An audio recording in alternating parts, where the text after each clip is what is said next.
songs of yesterday,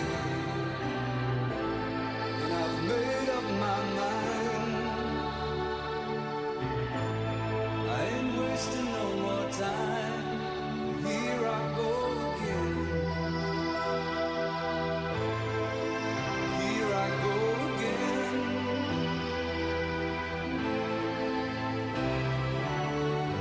Though I keep searching for an answer,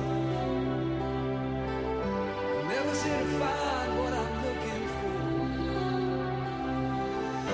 Lord, I pray you give me strength to carry on, 'cause I know what it means to walk along the lonely street of dreams. Here I go again on my own, going down the only road I've ever known. Like a drifter, I was born to walk alone. And I've made up my mind. I ain't wasting no more time. I'm just another heart in need of rescue, waiting on love's sweet charity. And I'm gonna hold on for the rest of my days, 'cause I know what it means to walk along the lonely street of dreams. And here I go again on my own, going down the only road I've ever known. Like a drifter, I was born to walk alone. And I've made up my mind. I ain't wasting no more time. But here I go again. Here I go again. Here I go again. Here I go.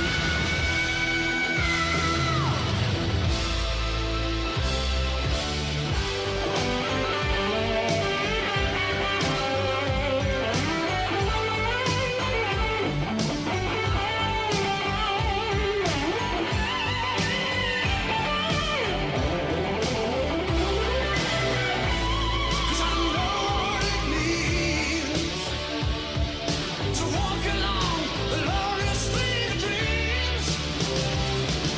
And here I go again on my own, going down the only road I've ever known.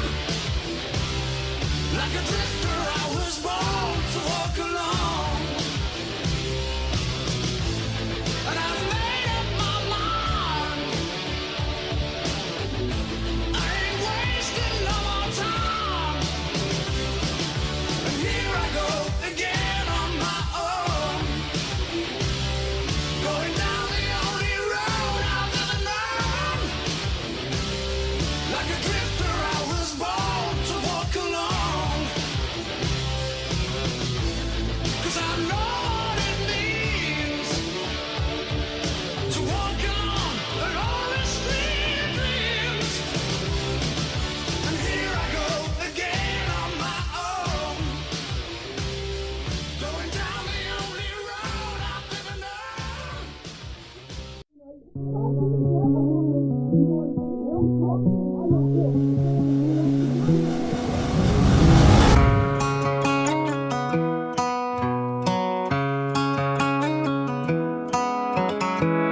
Don't let me down easy. If you're gonna leave me, baby, go and leave me all the way. Don't ask for all your things back, cussing out my name, yeah, just to go and take back what you say. Burn all the bridges, don't ask forgiveness, walk away like I'm someone you hate. Don't let me down easy. If you're gonna leave me, baby, go and leave me all the way. If it's over, so fuck it. Just don't act like my love wasn't nothing. Like I wasn't the one you was holding that night, telling all of your secrets and hugging. Guess you right, it's too good to be true. Was a point, all I needed was you. But shit, time after time, I just fussing and fighting. It's time that you do what you do. And it's cool. Mama said it was fish in the sea, I got lost in the pool. Knew it was coming, I watched how you move, how you turn your back on me and leave me to lose. Remember the text, how you said that you do. Said that you never leave, we would fight till it's due. But as it went on, I was fighting for you. Since the text turned green, why the fuck it ain't blue? Guess you done and I get it. Said you staying, you wanted my name and you left, so I'm guessing that you never meant it. Said you try and hold on cause the love was so strong, now I'm standing alone in this kitchen. Singing sad songs, but I'm knowing that this shit don't last long. If you leaving, then leave cause your bag's gone. But just know you can never come back home. Don't let me down easy. If you're gonna leave me, baby, go and leave me all the way. Don't ask for all your things back, cussing out my name, yeah, just to go and take back what you say. Burn all the bridges, don't ask forgiveness. Walk away like I'm someone you hate. Don't let me down easy. If you're gonna leave me, baby, go and leave me all the way. If you say that you done it, no take back. Said you fell out of love and I hate that. But see me, I was stuck like a drug, really feeling for love, and somehow I can't shake back. When you walked out that door, I was hurting. All the dreams in my head, you was perfect. You remember the very first time that we chilled and I reached for your hand where the nerves at. Time to pass, but shit, that's what it do. It be times I be sick sitting thinking about you. It was death do us part. See, you gave me the blue, really played with my heart. Left me lost and confused, like this shit was fair game. But you made up the rules. On my heart, left a scar and a bruise. Hope that you can stand on all the shit that you did. Cause I'm done, y'all finally through. Don't let me down easy. If you're gonna leave me, baby, go and leave me all the way. Don't ask for all your things back, cussing out my name, yeah, just to go and take back what you say. Burn all the bridges, don't ask forgiveness. Walk away like I'm someone you hate. Don't let me down easy. If you're gonna leave me, baby, go and leave me all the way. Do you have the time to listen to me whine about nothing and everything all at once? I am one of those melodramatic fools, neurotic to the bone, no doubt about it. Sometimes I give myself the creeps. Sometimes my mind plays tricks on me. It all keeps adding up. I think I'm cracking up. Am I just paranoid? Am I just up? I went to a shrink to analyze my dreams. She says it's like a sex that's bringing me down. I went to a whore. He said my life's a bore. Choke with my white cause it's bringing her down. Sometimes I give myself the creeps. Sometimes my mind plays tricks on me. It all keeps adding up. I think I'm cracking up. Am I just paranoid?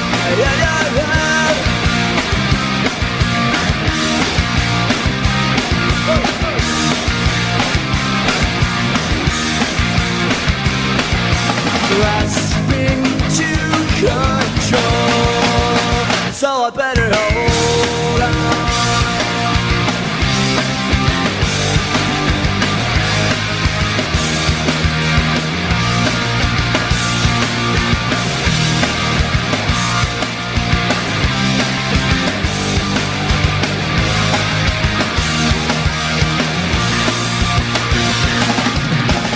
Sometimes I give myself the creeps. Sometimes my mind plays tricks on me. It all keeps adding up. I think I'm cracking up. Am I just paranoid? Like a son?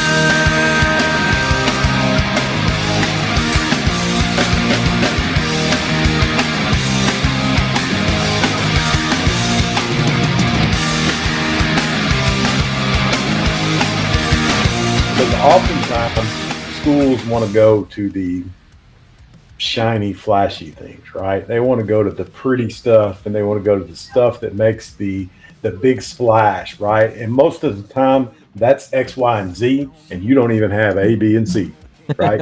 The reality of it Preach, is, preach, brother. What's yeah, the like the drones and the fucking robots and dude, the everything? drones, man. What are you doing? Here's the deal. I understand that the lipstick, the shiny stuff, is what helps with the parents, right? Yeah, It's it's what sexy. helps with Yeah. the school boards, Yeah. right? And if you want to do that, that's fine. But you best be on the back end doing the real work. I shouldn't be able to walk through your campus for any amount of time and not get approached, right? And your staff should feel empowered to do that, right? It's that culture piece. It's And learning. how much does culture cost, Ron? Tell me the dollar amount. Not a dime, brother. Yeah, That's free. that's what I'm You know, talking that's about. the biggest thing, right? Yeah. I don't know how many times you get on a plane and during the safety demonstration, people are sitting there on their phones, they're reading their books, they're playing on their laptops, they're not paying attention to safety. I don't care how many times you get on a plane, pay attention to the safety demonstration. Read that stupid little card that's in the back of the window. You know what I do? I always look and see who's in the exit row so I know who I can throw out of the way so I can open the damn door.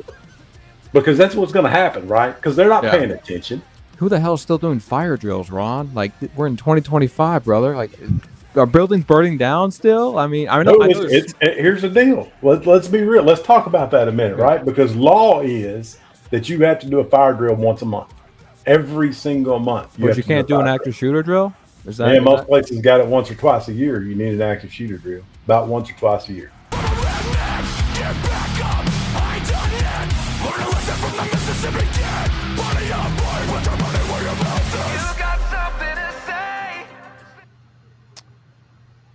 All right, welcome everyone to SVIP Live. I'm excited because we have another great end user and guest on SVIP Live. My name is Taylor May. I'm the founder of SVIP Security VIP. This is my weekly interview series where I sit down and highlight and spotlight end users in the security industry, and we're going back to the education sector. So that's why I had to have an education intro video with our good friend Ron Self, who will be joining us again on SVIP Live next month. Before I introduce our awesome guests, I want to give a shout out to our sponsors today, Volt AI. Go check them out. I've got a QR code listed on the screen here. You can check out exactly what Volt does. They got some really cool technology around threat management, threat detection. And if you're not a subscriber yet of SVIP, what the hell are you doing? I've got a QR code right next to my head here. Make sure you scan that QR code and become a subscriber of SVIP. But ladies and gentlemen, I'm so excited because today I'm featuring the Chief Technology Officer of Springtown ISD, Mrs. Amanda Lanicek. And Amanda, welcome to SVIP Live. How are you? I'm great. I am so excited to be here. I'm excited to have you because you are the first female, by the way, on my SVIP Live. What? Yeah, I know. Why? Surprising. Well, that's a great question. I reach out to a Yeah. bunch of females, I've got so a list. I've got a list for you. send them my way because I want to promote obviously our females because I mean my wife started in the construction space and she was another industry that's male Yes. saturated, so we need more females in the space. It is true. It is true. My colleagues always joke when I go to technology conferences. They're like, "Are you the only female there?" I'm like, "No, there's more. There's more of us." Yeah, we got to find more Amandas out there because Yeah. the reason, guys and girls, why I wanted to have Amanda on SVIP Live, because if you're not connected with her yet on LinkedIn, well, you should be. But there's a reason why, and I'm gonna go ahead and pull this up or speak about this, Amanda, real quick. But she made a post on LinkedIn this morning that I thought was absolutely hilarious about the bullshit sales call she gets, from slimy sales folks, the pitches, everything. And she made a post this morning. I'm going to quote Amanda here, and I'm sure Amanda doesn't mind. But go check her out on LinkedIn. Her post says this: "No, I do not want to jump on a quick call, just like I do not want to be hit up in my DMs by someone I do not know. I'm shouting from the rooftops, all caps, build a relationship before pitching." Amen there. Y'all are looking like the people selling banana bread in parking lots for their nonprofit that may or may not exist. I'm allergic to bananas, and now I might just be allergic to cold DMs. And are you up for a quick call? In quotations, messages. I fucking love that, Amanda. Number one. But you want to tell the people why you went ahead and made that post this morning? Yeah. So it's consistent in my DMs on LinkedIn. immediate, you accept a connection, and then there's a DM, and then there's a DM the next day, and the next day, just pitching whatever their product is. Can you jump on a quick call? Here's a link to my calendar. Like, no, I don't even know who you are. I don't want to jump on a quick call. I am actually allergic to bananas. Someone did ask, like, are you really? I'm like, I am. And it's sad because I hear that banana pudding is fantastic, and I'm allergic. It is. Um, It is. but yeah, it's just, to me, it's bad sales practice. And I don't know why or who decided to tell people in sales and marketing, like, you should hit up people on every channel possible without first building a relationship. Well, you think this would be common sense, and I guarantee. I mean, that's actually one of the reasons why I wanted to host end users on SVIPs, because they need to hear that feedback and candor from end users in the security industry, because you have these huge conglomerate technology companies and security companies that have these, trainings and seminars and workshops about how to pitch a cold or do a cold call, and half the time it's wrong. Yeah. They don't talk about that humane element or that human relationship that you should develop before you pitch a solution or a product. It's not in there, but you think it would be common sense in 2025, but it's still obviously not. Yeah, no, not at all. Or the persistence of it, like, give someone time to respond before Amen. hitting them up again and again and again. Yeah. There's, believe me, yeah. If you have a comment, by the way, please drop a comment or a question for Amanda. I want to highlight that, but that's a hot topic. But I guess, Amanda, just to lay the foundation here, let's get context about your experience and background, obviously in education, school safety, of course, technology. You're the CTO at Springtown ISD, but maybe walk us through, our viewers here, your experience and your background in the industry. Yeah. So, got here in a very, odd way. I was a teacher first, never planned in my life to be a teacher. My bachelor's was in psychology, never thought I'd be a teacher. Ended up being a teacher, taught high school, then taught elementary, and then went into being a digital learning coach and then an instructional coach. And so just kind of got into the ed tech stuff pretty heavy. And then from there, I became digital learning director, and then was here at Springtown. And our CTO that had been here 26 years was retiring, and my superintendent had all the faith in me that I could do the job. So he hired me as the CTO, and not going to lie, I think when I first was like talking to the technicians about switches and stuff, I'm like, does it turn off and on? Like, I didn't know anything. So, I met someone that was another female CTO in a very large district. And she said, you know what you need to do? You need to order the book Networking for Dummies. And I did. And it was very helpful. So got here, backwards way, but I've been learning everything that I can and doing a lot of things in the district that were needed. Very passionate about cybersecurity and protecting our student and staff data. And so we were one of the first in Texas to do that. Our state offered a free cybersecurity assessment for schools that were under 50,000. And we were the first school district to do that. And it was very surprising. And it really opened our eyes and allowed us to, kind of lay the groundwork to get our organization a little more secure. Cybersecurity is such a hot topic. And for so long, Amanda, the physical side of the industry and the cybersecurity side of the industry, they never really merged, I think, as much as they are today now. And now on the physical side, I see a lot of cybersecurity elements converging with physical security offerings. So cameras now have cybersecurity elements into it. But when we talk about school districts, and obviously I'm a father, I've got a 2-year-old daughter and just a newborn son, 3-month-old son. And one of the biggest concerns that I see now with cybersecurity, and I worked for a short time on the cyber side, was the influence of young children on manipulating, pretending to be their parent or relative. So deep fake technology, right? We talk about deep fake technology, and I've said this before countless times, Amanda, but for so long I was trying to find a solution that would help maybe authenticate a deep fake and say, hey, this is not actually Amanda, impersonating a parent or whatever. And obviously there's trainings, there's education that's helpful, don't get me wrong, but I came across a company called Swear, SWEAR, and they actually have a solution that will tell you, hey, this is not legit. It's it's AI, everything. And so obviously want to show you that technology. There's a lot of patents around it. They're very, very young, very, very new. But when I first saw that, I was like, you think about content, you think about media, you think about the narrative you see on news, being able to authenticate pixel by pixel, frame by frame, and say, hey, there's something off there or something missing. it's not true. It's not legit, you know? So I think it's huge because you look at the children that are being taken advantage on sex scandals and sex offenders on the dark web. You've got casinos getting hacked over a voice line. I know MGM got hacked over a voice line for hundreds of millions of dollars. So Right. the cyber element's huge now in 2025. Yes. Well, and I mean, there's so much. Like, we've had a few incidents with payroll and direct deposits being changed, or emails coming through as someone that they're not, you know, and things like that. So that would be awesome to have something, because it's a matter of time before we start getting phone calls pretending to be people. Unfortunately, education is an easy target because our sector we don't have the financial backing to hire huge cyber teams. My team is me and 5 other, you know, I have 5 repair technicians. So we really rely on vendor partners. So that would be awesome to learn more about Swear and maybe start using them. Yeah, I mean, know it would be cool to have had this technology when I was a kid. I would have probably called in as my mom for attendance and never went to school. well, yeah, and Yeah. the cool thing with students, Amanda, you probably know this, obviously being around students 24/7, is the cool thing is to be a black hat. You know, Yeah. I want to go hack things. You know, Yes. Yes. but it's like, you know, if we can convert those children to cyber patriots and say, Yes. hey, you know, if you want to take your evil, you know, ness to be on a positive side, it's a better flip Right. of the script. But it's funny you mentioned that, and obviously I completely understand the lack of resources, understaffed, underpaid. I had Christopher Carr, who's the information security advisor at Fort Bend ISD, one of the large districts down in Houston.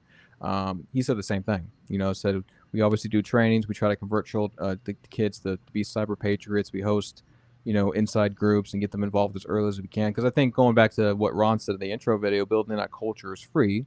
You know, so if you have students that are interested in cybersecurity, you know, embrace that. You know, maybe Right. they'll tell you about things that they're attempting to do, whether it's hacking, you know, the phone line, or trying to, you know, get their grades improved, or whatever the use Right. case may be. But having that kind of communication, I think, is important, right? I agree too. Yeah, that and a lot of them want to show off, so they want to tell you, like, Yeah. look how I circumvent, you know, whatever it might be. So definitely tapping into those young minds. Yeah. So I mean, you've been at Springtown for over 5 years now. I saw you did a short stint at Capel. I live in Grapevine, by the way, so it's Okay. not too far from me. But I want to talk about like some of the things and advancements you've done so far at Springtown as far as technology. Like, what has been like? Obviously, like day one of the job, you were director of digital learning, but like from day one to where you are now, CTO, is there anything like major improvement that have made from, you know, your first day, or maybe a weak point that is now improved and running flawlessly? I mean, I know you spoke about a 5-person team and yourself, but I mean, anything that you're kind of proud of the last 5 years? Yeah, so there's a couple things. So when I was a digital learning director, was right, like COVID had hit. I started here in July of 2020, and so took the district 1-to-1 with Chromebooks, which was new and very, you know, chaotic, but we're still 1-to-1 and doing great with the Chromebooks. I think I don't know if I'm most proud, but we had like an old Cisco server situation for our phone system. And so we switched over to NextLink VoIP system, and it's been phenomenal. As far as our staff now has an app, they have their, you know, physical phone in their room, but for safety and security purposes, it has allowed them to make calls from anywhere, allowed us some communication that we didn't have before. So I took this position in January, and that was the first thing I did, is we revamped the whole phone system. And the people at NextLink, they're also our internet service provider, but they are absolutely phenomenal. We did it over spring break, and you know, they had their higher ups, they had everybody here installing phones with me and my then 3-year-old, and our technicians. So it was a great experience. They were phenomenal. I've also, you know, we were of the practice of, we bought computers that were refurbished from a local university, and so they were 3 years old, refurbished. We would get them. Some would be broke, some would be not. I also was like, hey, there's a cybersecurity risk here too. Like, we're just buying these from this organization and hoping that everything's fine. So I have slowly but surely pulled those machines out, and we've started, you know, a real true device cycle that we didn't have before. Trying to think what else. Segmentation of our network was a big thing. Yep.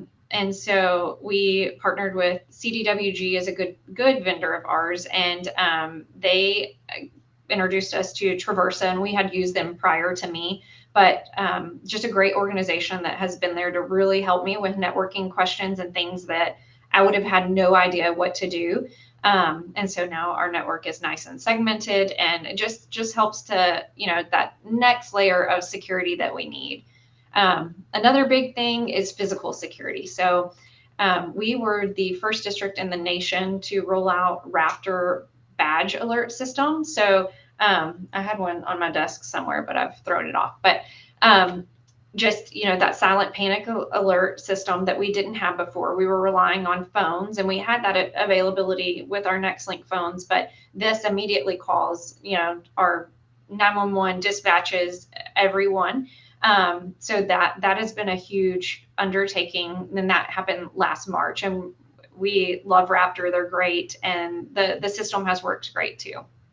Yeah, Raptor's huge here in the state of Texas. I think it's funny, Amanda. Obviously, running SVIP, I get blown up by vendors a lot about featuring them on a podcast or doing reviews about them, and I always half the time I turn them down because I've either seen it or it's been made. But when it comes to companies like Swear, like the deepfake stuff, and then there's a company called XSpots, which the two fathers from the Parkland school shooting are involved with that company that Wow. lost their daughters, which is another company I would love for you to check out and get your Yeah. feedback on. But they have some cool things around, like obviously, panic buttons, wearables. They've got a device that you can put inside a classroom that in the event that an emergency happens or a kid throws a chair at a teacher, a camera can flip on, because obviously you can't have cameras inside a classroom.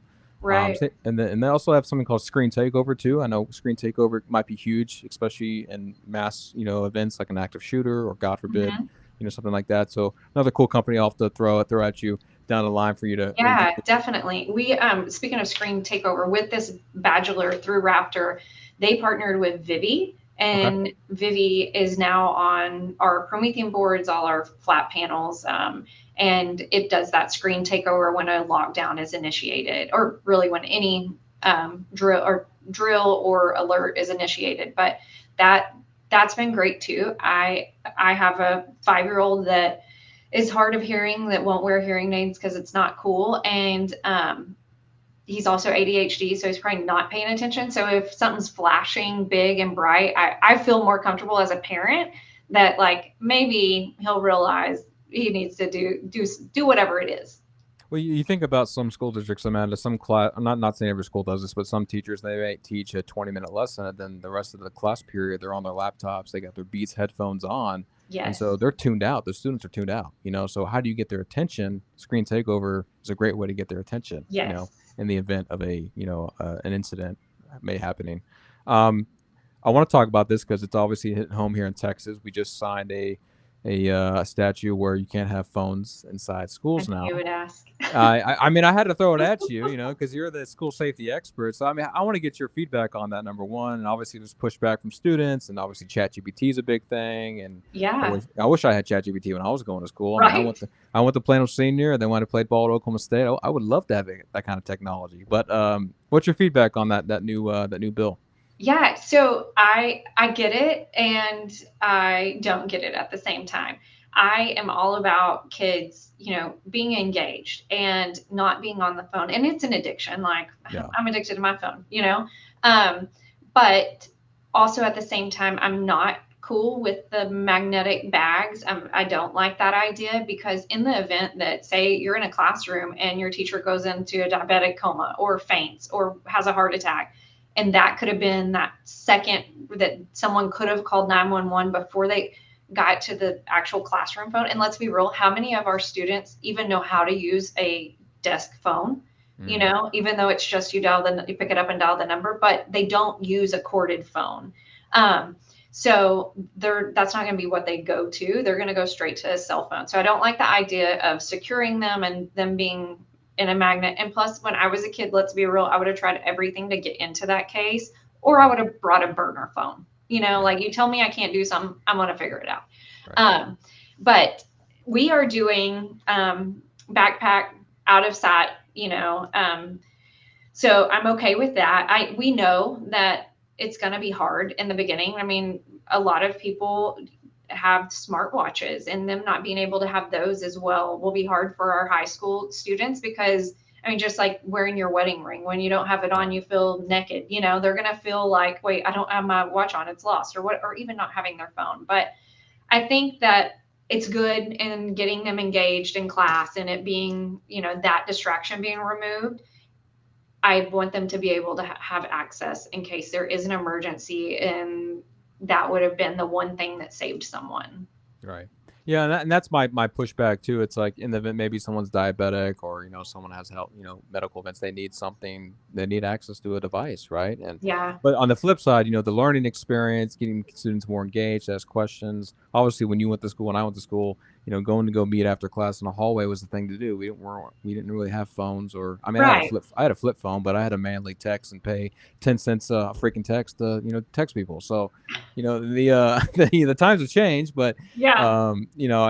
I agree. There's pros and cons with both sides of the coin. There is. And, like, kids are going to do whatever. Like, they're Yeah, they'll they're find going a to do. way. So if the teacher's engaging and the class, if the content strikes their interest, they're not going to be on their phone. But if they're bored, they're going to be on, like that.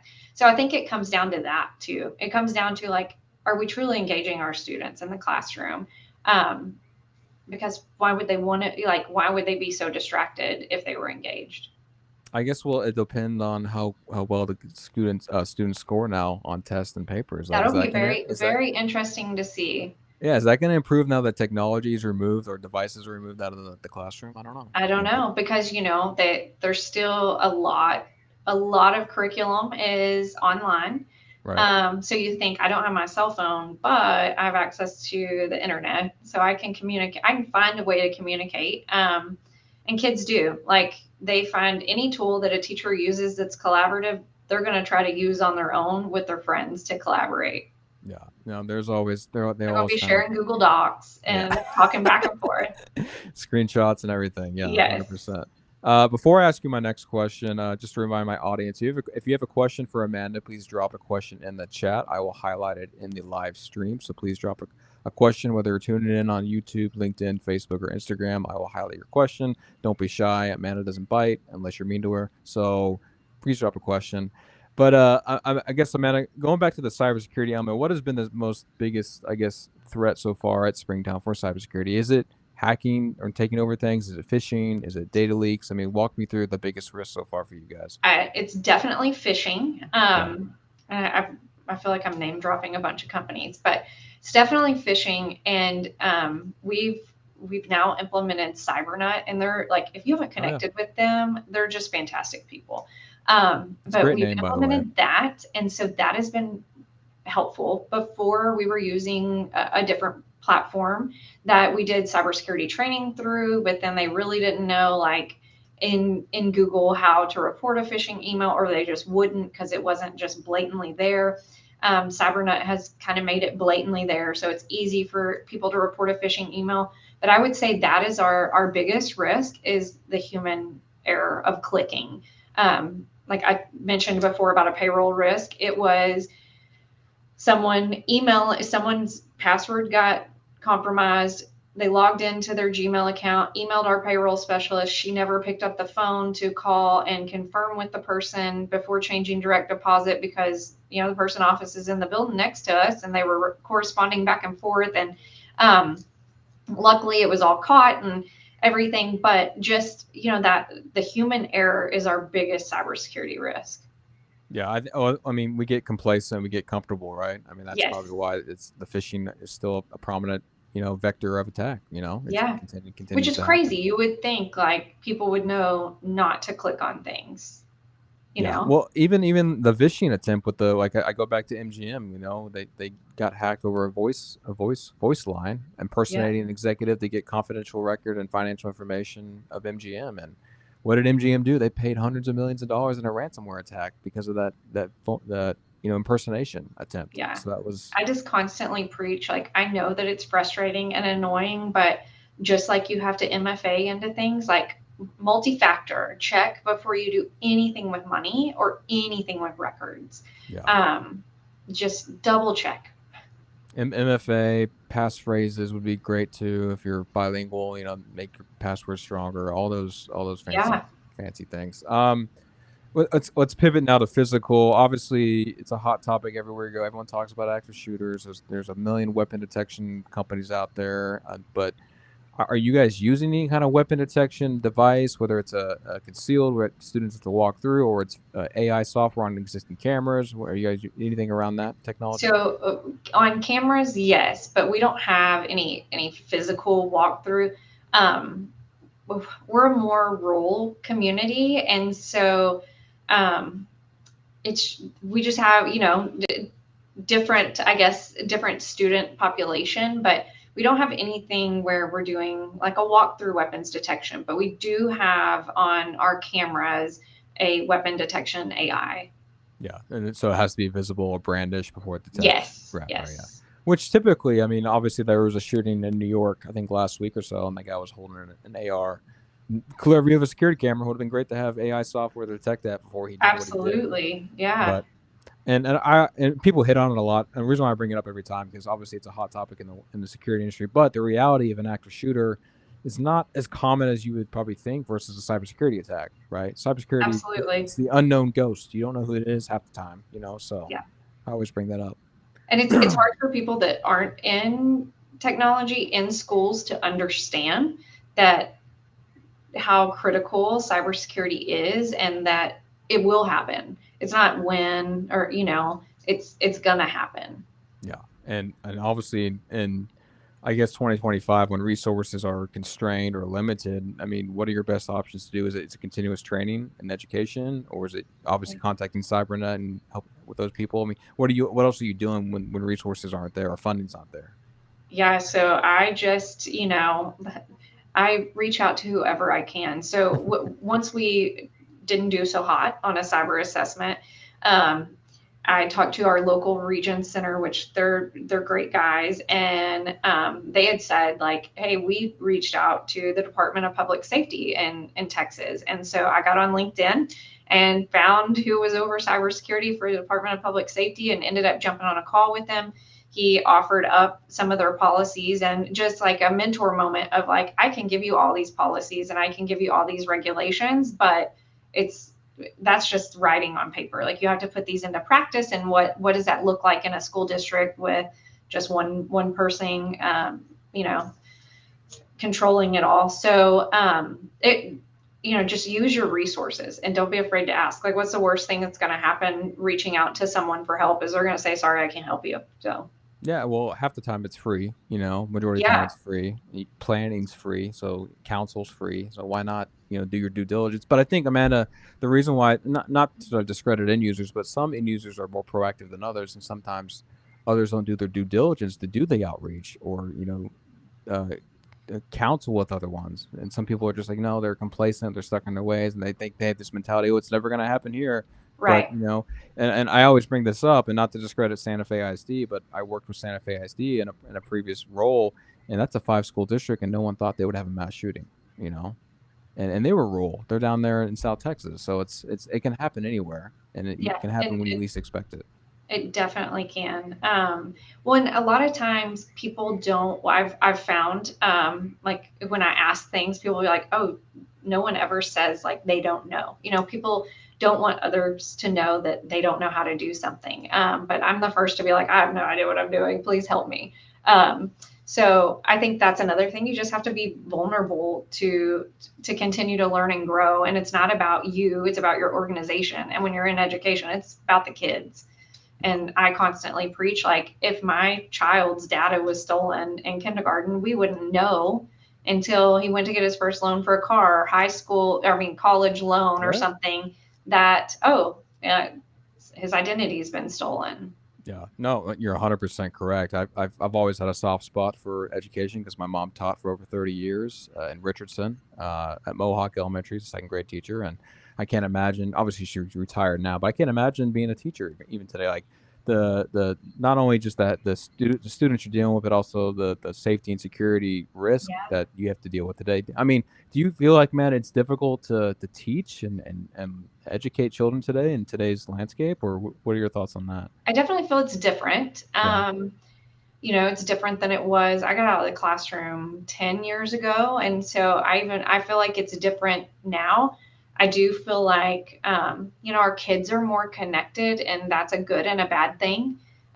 Social media has done just a number on mental health.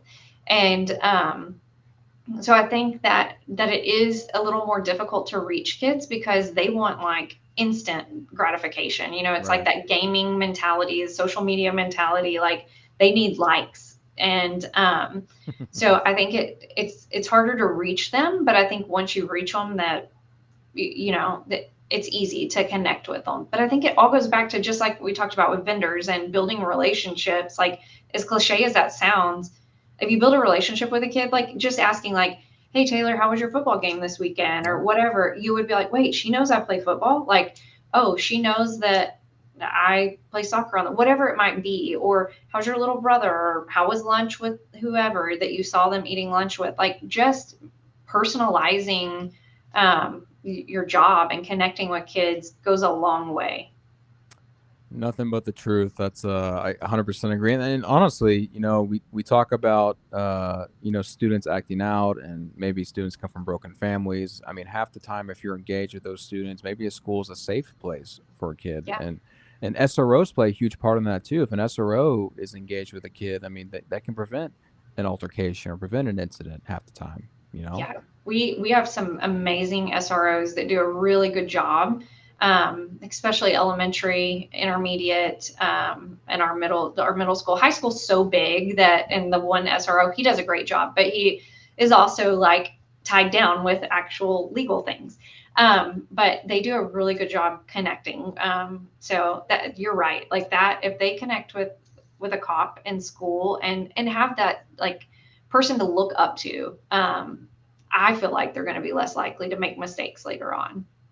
100%. And Ron Self, who you'll meet next month on our board, what's funny with him, he's always a guy that cracks wise jokes. He's like, these kids aren't really the problem half the time. They just come from parents who don't know conflict resolution. Like, they don't understand conflict resolution. So he was like, we teach conflict resolution now to parents who need it, because they don't know how to have a conversation and disagree and be civil about it. Right. So, yeah. We've got our first question, and of course, it's coming from my wife. So you get the I saw. from. That's awesome. I love that she supports you. Yeah, she's awesome. My wife's incredible. But her name, Kate, by the way, is her name. I know you mentioned phishing is the biggest threat, but what is the biggest physical threat you face? Good question, So, babe. I would think access control, and it's like the easiest but the biggest threat. So, you get people coming up to the school door, and I know you, Taylor, and you're coming to pick up your kid, so I don't even question you. I just let you in the building, instead of when you ring the doorbell being like, hey, welcome to X elementary. What are you here for? How can I help you? And judging like, oh, Taylor's pissed. I probably need to get an administrator up here before letting you in the building, And so I think that is probably our biggest risk, is just the doorbell rings, staff let people in without even asking who they are or what they're there for.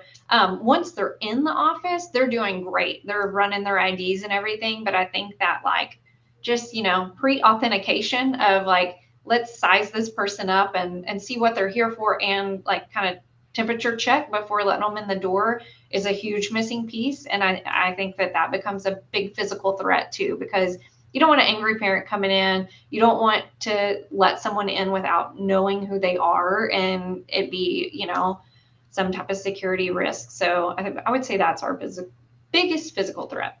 Again, this is, common sense to folks like you and I, Amanda, but we talk about safety and security as a holistic approach. It's really a shared responsibility, Absolutely. From the janitor, from a counselor to a principal. Like they need to have, situational awareness, just basic situational awareness when it comes to safety and security. So that's a great point. I guess for access control, Ron talks about the basics. Michael Matranga, another guy that's respected in school safety, talks about the basics with access control. Just having basic locks on classroom doors is a huge element for physical security. Yeah. Do you guys have access control on every single door? Not on our classroom doors, no. But we have, they remain locked. Right. Yeah, but you would be surprised how many campuses, and I'm not going to discredit my high school, but I'll tell you, going because Plano Senior, when I graduated, I mean, obviously 3,000 kids, big 5A. Now I think 6A is high school, but it's an open campus. They've got 4 different buildings on that campus, and anyone can walk onto that campus and do harm. And when I walked on the campus a couple years ago, I walked right into the gymnasium. There's no like lock on the door. I was like, I could easily go to the locker rooms. I could go wreak havoc. It's like, come Yeah. on, just have a basic lock on the door. And I understand open campuses are hard to secure, and I know, and whoever designed those is really creating a hazard for everyone's safety Yeah. security. Well, But I'm sure it's that it wasn't, that things weren't happening that were yeah, awful when that was yeah. designed, I'm sure. Yeah, it's just, but I think the basics having access control is just it's a must. Same with analog to IP cameras. Like if you can have IP cameras, get IP cameras. It's not Yes. we're not in the 90s anymore. Yes. But it Uh, comes back to funding. Like schools are so yes. underfunded. And so if you don't have a superintendent and CFO that understand security and cybersecurity, they're like, well, we got cameras. Why do we need IP cameras? Why do we need this? Why do we need that? Um, so I think that plays a huge role in it is you got to advocate for what you need and really tell the story before you're going to get money to do those See, things. this is why I like you already because you remind me of what Brett Miller says. Brett Miller is the director of security for Gun Lake Casino in Michigan. And he says, Taylor, you have to have a seat at the table with the executives. They need to respect Absolutely. you. You need to voice your opinion. And I get that impression with you and your board at Springtown. Superintendent respects you, board members respect you because you are proactive in making sure, you guys are staying ahead or staying in the best position possible for before an incident happens, right? So Absolutely. but that's great. Another question from the wife, and I got another question to ask you after this, Amanda. Also, what do you see the future of security looking like for Springtown 5 years from now? So I would love, like physical security. I would love to have, we just got new access control. I would love to have access control on every door. I don't know if that's fiscally possible, funding wise, but we will continue to implement access control across the district. We just got a new camera system through Next Gen Security, and we got American Dynamics their product, and it's great. So I think we're good there. Security wise, my big thing is cybersecurity. Like I want to continue to get our score up on that cybersecurity assessment and continue to educate our staff and students about the risks that are associated with cybersecurity. So I just see us in a better secure posture in 5 years. And that's why I always tell people, like on the physical side, I was like, yeah, I mean, we'll still have incidents, we'll still have shootings, of course, there'll still be fights that break out and stuff like that. I understand that. But the digital landscape of threats, the vectors are so large, they're so impactful, they're so immediate, they're so recurring. Like that is really where we need to put our focus and attention on right now. And I go back to deepfakes because deepfakes is being used with AI and the weaponization of AI. So I keep pointing back to that swear company. I got to show you that company, but Yeah, you it's definitely have to show me it. it's it's And it's it, happening. I think AI has totally changed the game in Yeah. security. I mean, it's changed the game in everything. Let's be real, but um, I think we're going to start seeing a lot of like in education. You're going to start seeing those kids that want to see what they can do. And I mean, you can ask ChatGPT anything. Like I know one of our big things was we were a Go Guardian district, and we've since changed to a different platform. But one of the reasons we changed is our kids were getting around Go Guardian, and so they were getting around the filter. And of course, like our Palo Alto blocked them from doing anything really terrible. But you can ask ChatGPT, how do I get around this on a Chromebook, and it's going to spit it out and tell you. So I think that we'll see those little black hat attempts a lot more with AI, which in turn will turn into bigger things. Yeah, I mean, and I hate when people say AI too now, because every conference I go to speak at or exhibit Oh my at, God, it makes me it's a sick. buzzword, right? It So absolutely is. Or products that it's like, but we have an AI. Who gives a crap? Like, computer I don't vision care and if you all. have an AI. Like, what does it do? Yeah. And what is your product doing? And how is it going to be beneficial to me and my staff and students? That's all I care about. Well, just to spotlight our sponsor, Volt, real quick. One of the reasons why I like this company, Amanda, is obviously they have weapon detection and threat detection. They can detect fights breaking out and aggressive behavior. But in the event someone has a weapon and they drop that weapon or dispose that weapon, it will still track that individual throughout the school, throughout the building, which is cool because That sometimes is cool. it's a cool thing. But Does even it more overlay on top of any security program? Cool. works with any existing cameras. Great. Again, I can show you the details. Yeah. But All the right, we're reason just why gonna have a list after this. All Yeah, the I demos. know. I get blown up all the time. But the reason why I like them a lot is because obviously, maybe not as important to you, or maybe you have to do this, but incident reports sometimes are manually done. You type them out or handwritten them. Well, the Volt's technology writes the incidents in real time through LLM technology like a ChatGPT. So in the event that a weapon is shown or a fight breaks out or someone is on the ground, they also do like medical alerts with students that may be on the ground. It will literally write out the incident report in real time, so you don't have to do that after the fact, and you can share that with whoever. So that's one of the cool things too. And it was developed actually by a Google employee, so the Oh, cool. head of Google security. So there's an end user that developed this company, so which is I thought was pretty cool. Yeah, that's real cool.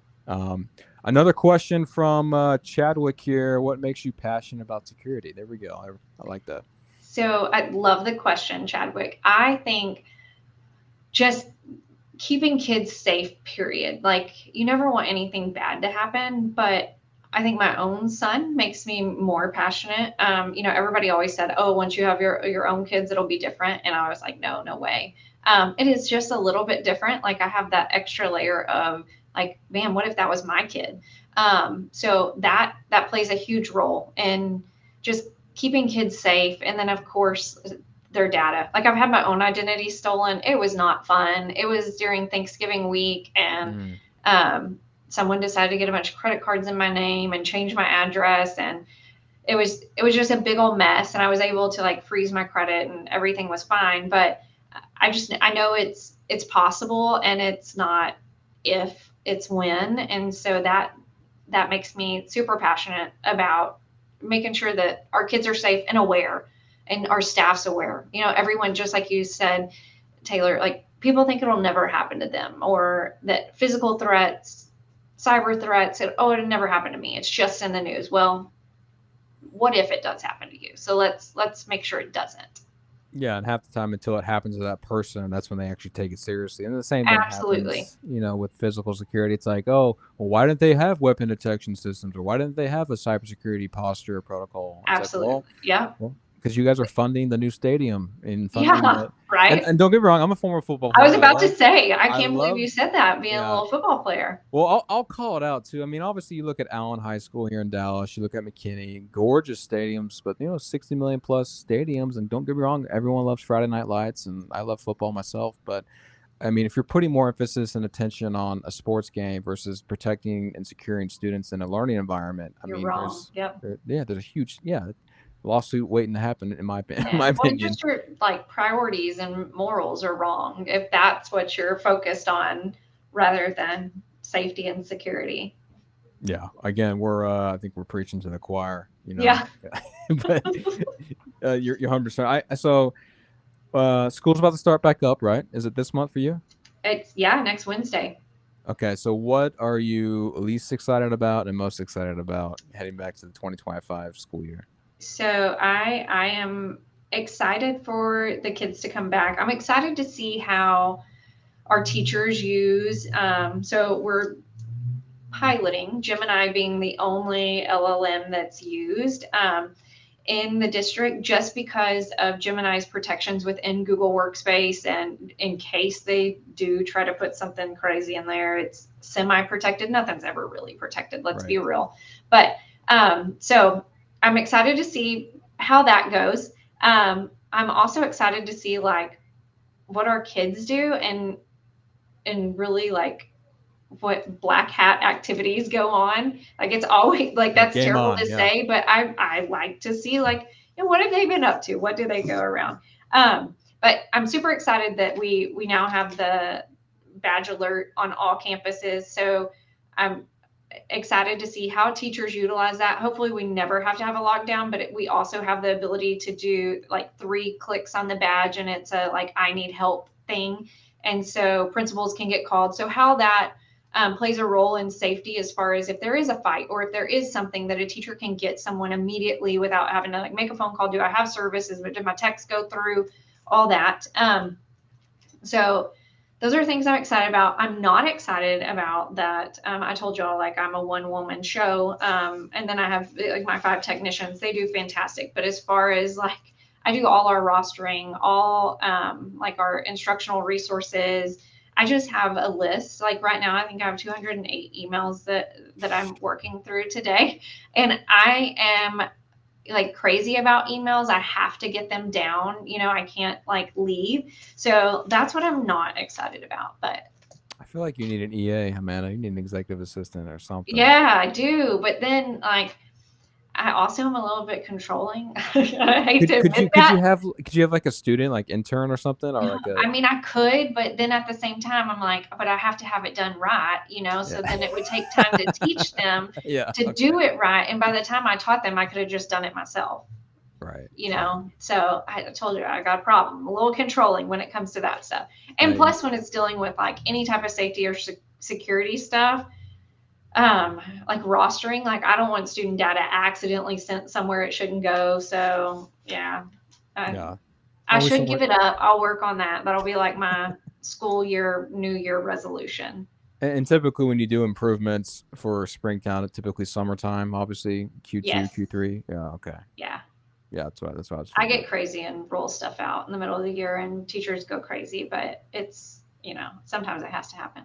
Well, people look at school districts. Obviously, my mom taught for 30 years. Obviously, she got, you know, Thanksgiving, Christmas, spring break, you know, 3 months off in summer typically. But people that are principals or CTOs or director of safety and security, that's still a year-round job. You don't get time off, absolutely. Yeah. I love when people are like, oh, you're in education, you get summers off. I'm like, no, summers are the busiest time of year. Yeah. The absolute busiest time of year. Yeah.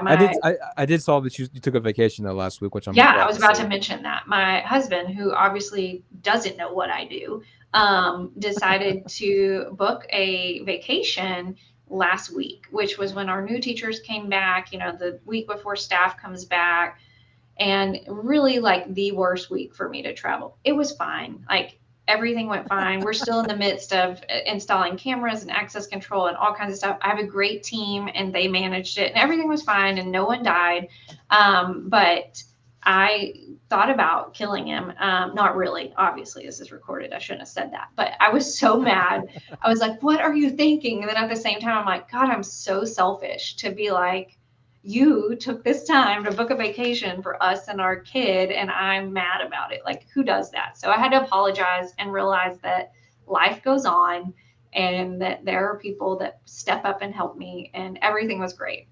Well, it's hard for me to even to admit. It's hard for me to slow down too. You know, it's hard for me to get some time away. Even my wife gives me, and she'll comment and say the same thing. She's like, yeah, I take Taylor's phone away at night because I just want him to just chill and relax. But because you're always thinking about tomorrow or what problem or what challenge, and you know, you just need to sometimes it's really escape. You know, absolutely, you do, and like everything will be there. And I mean, really, what's the worst that can happen? Like, it would probably happen if you were there or not, if something bad happened. But yeah, it was nice. It was nice. I did step away from my computer, you know, for a little bit, and so it was good. You came back to 500 emails. Yeah. Oh yeah, I did. It was terrible. I did check my email and try to get them like down, and then of course answer as much as I could of like, I'm out of town, but as soon as I get back into town, I had a vendor call me, and you know, my office phone goes to my cell phone, and we were at the beach in South Padre, and they're like, I'm sorry, it's very loud where you are. I'm like, well, I'm answering my phone, and I shouldn't have, but I knew I needed to. Drinking Mai Tais at the beach, leave me alone. Yeah, I was like, I'm sorry, but it was good. Controlled chaos, I'll tell you what. Always. We got about 10 minutes left, so I do want to encourage our audience. If you have a question for Amanda, please drop it in the chat. I keep pivoting back to cyber. I keep talking about cyber security a lot, but I guess one of the recommendations that I've always thought was helpful, Amanda, was, obviously people that have Facebook and Instagram and TikTok, and obviously people that share photos of their kids or their children, or when they are traveling, they tag their location. Yes. Obviously, the counsel that I've heard is like, look, you can post those photos, you can post your location, but do it like maybe when you get home, Yes. so you're not when you're actually there, and so I got to tell my mom that because she likes to post everywhere and tag exactly where she is. But if someone's stalking her, they exactly know where you are, your location. Yeah, and then it becomes a physical security issue as well Right. as, could be a cyber issue as well. Whenever I got pregnant, I said, I am not going to post my kid's picture online. Like, I was all about that he would build his own, digital dossier, that I wouldn't have any emphasis. And then, if you follow me on LinkedIn, he got cancer when he was 6 months old. And that was the only way that I could communicate with everyone. I was overwhelmed with text and calls, and I was so appreciative of everyone's support, but I made him a Facebook page. So then I'm like, well, crap, now he's all over Facebook and everyone knows everything about him, which is fine because it created a sense of community that got us through a really hard time. He's great now. So, but I was very adamant about, I'm not posting his picture. I don't want anyone to know, like, oh, I can go to the elementary school and say, hey, Will, I know he's in kindergarten, and oh, your mom, Amanda, sent me to pick you up. And that happens, So, yeah, the less you post online, the better. I've always been, an advocate for that, and especially to kids, because they check in places to get points or whatever. You go to a yogurt shop and it's like, if you check in, you get 10% off. Well, guys, 10% is like 10 cents, Right. like, stop. But that is very important when thinking about cybersecurity and physical security, because you don't want people to know you're not at home. When's the best time to rob a house?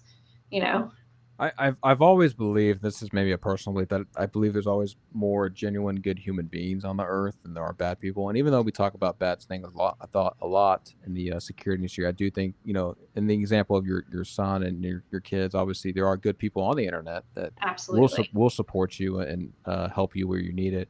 But going back to the bad part, obviously, because my wife says the same thing, and by the way, she said very true in the comment about that earlier comment we made. So she calls me out about taking my phone. But to your point, like, obviously posting photos of our daughter, because what obviously the nefarious actors do, the bad actors do, they take those photos and they manipulate those photos, right? Mhm. And so they do horrible things with those photos, or they sell them on the dark web, and it's just, then you've got a whole area there. So again, I can't emphasize that enough. The cybersecurity element, the photos online, technology now like Swear, they can help, I think, prevent that or authenticate that is huge. So it's a huge threat vector now in 2025. It is, and it's exciting and scary all at the same time, because there's so many capabilities, and technology can do so much good, but at the same time, in the wrong hands, can be so bad.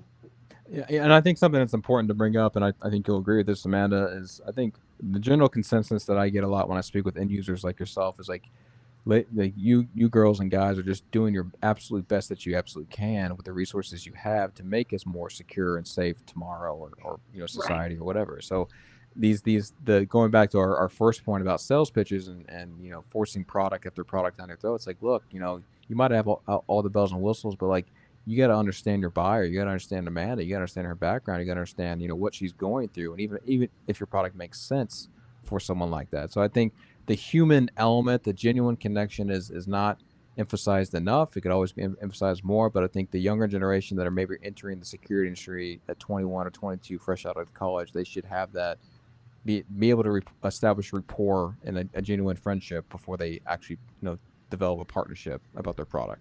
Just Absolutely. my 2 cents. And I think that with the younger generation, it's harder because their communication is more introverted. They've communicated through text and things like that rather than picking up the phone and calling, or so to reach out online is more their comfort zone than to write a handwritten note or call someone. I'm not going to say show up at someone's office, because I hate that when people show up without me knowing, especially if they bring crumble cookies. It's disgusting. But yeah, I agree with you. I mean, do kids even still do notes anymore, Amanda and Cole? I know when I went to school, we did notes still. Kids do notes now? They still handwritten I notes? think they do. I think they pass Yeah. notes. I mean, I know we get lots of alerts on them trying to pass notes through like Google Docs, but I'm sure they physically pass notes Yeah. too. Yeah. Old school approach, I'll tell you what. Another question from Chadwick. What would be your number one top advice to parents to help keep kids safe at the schools? At the schools. Okay, so to keep kids safe, period, is get them off social media. If your kid has Snapchat, you just get them off right now. Just go rip the phone out of their hands while we're talking. But at schools, I think would be to trust your district. First, find out what they're doing and that they are doing something, and then trust your district that they are doing everything that they can, and then communication with your child to keep them safe as far as who's picking them up, when they're picking them up, those kind of things, I think is the best way to keep your kids safe. But I promise you that your school district is doing everything they can to keep your kids safe. And if they're not, you need to move them districts.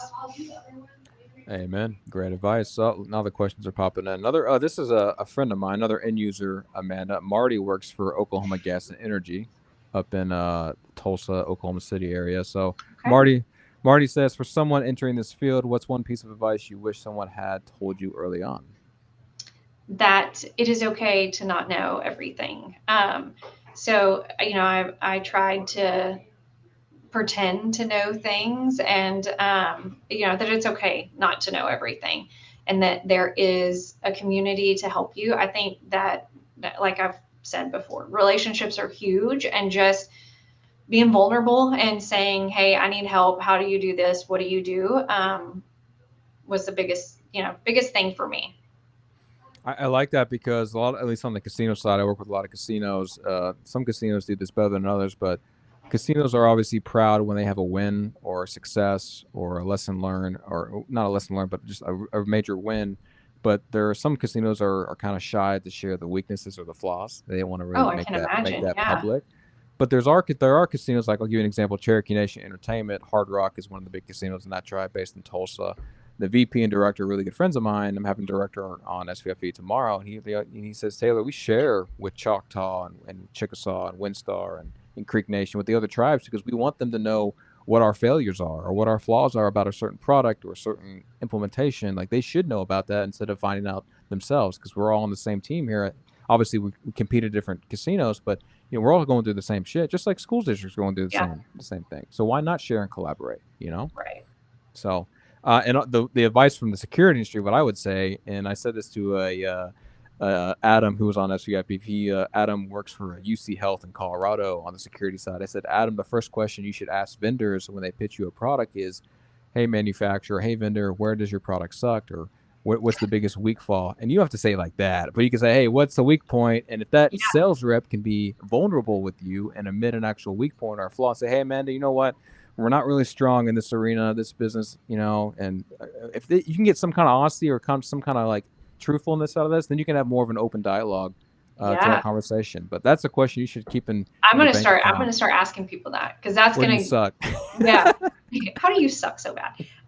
But that, honestly, if they won't tell you, or they're like, oh, we're not, then why would you do business with them? Because no vendor, no person is perfect. Like, everyone has a weakness. Yeah. Yeah. So it's a good. I've always said that to any end user I meet. So when you go to a conference or a show, you see the bells and whistles, but ask that question and see if they're going to be honest with you from the get go. Yeah, that's a good one. I'm gonna start Um, asking them. Yeah, I love it. So getting wrapped up here at the top of the hour, I guess my final question for you, Amanda, 2025, obviously school begins next week. Biggest goal for the remainder of the year? Maybe it's personal goal or professional goal for you rest of the year in 2025? Oh, Less emails, hopefully. yeah, to respond to all my emails. I think a big goal for me is just cybersecurity awareness for our staff. Like I said, we have rolled out CyberNut, and just really making them aware of the potential threats. Like, this isn't just a compliance thing that we have to do every year, and being able to, instead of doing just cybersecurity awareness at the beginning of the year and then they don't ever talk about cybersecurity awareness again, I think that CyberNut's gonna help. It's gamified, and so it'll be a continual thing instead of just a one-time training for teachers. So I think that's a huge goal. And then for my own personal goal is to let go and let others do things that like ask my team for help, because that, like I said, I'm a control freak and want everything to be perfect and want to do it all myself, and that's just not feasible. That's a good goal. Delegate better, delegate your Yes, to task delegate away. better. Yeah, Yes. you can do that. I know you can do that. Well, man, it's been a genuine honor, and I really appreciate you spending the last hour with me on SVIP Live. I guess I always end with like, how can people get more in touch with you or involved with you? But I'm like, dude, just check out her LinkedIn, because Yeah. but LinkedIn is bring your A definitely game. the place. Yeah. So if you guys and girls are not connected with Amanda Lanicek on LinkedIn, please connect with her on LinkedIn. That's the best way to see her posts, see her counsel, see what she's posting. She gets a lot of engagement, a lot of hot topics too, which I love. Keep sharing that, by the way, Amanda. I love you. Like when you share that early in the morning, it gets me going, it gets me fired up. It's like, I Oh, need how funny. throw on the pads again. Hit someone. Yeah.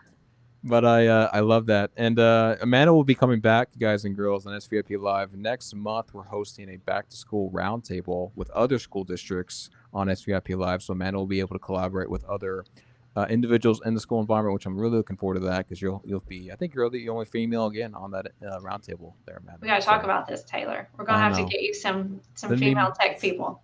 Send me more, please, Yeah. please. But again, thank you, everyone. Tomorrow we'll be back on SVIP Live. We're featuring John Underwood. He's the Director of Protective Services of Cherokee Nation Entertainment, who Amanda and I spoke about today. And then on Friday, we have another end-user roundtable, mainly around casinos, healthcare, logistics, and education. So make sure to check that out. But we got 2 more sessions coming this week, and you guys can stay tuned as we continue to go on, and make sure to subscribe to SVIP. But all in all, have a great day, and thanks for joining me again, Amanda. No, thanks, Taylor. It was great. Awesome. Thanks, guys.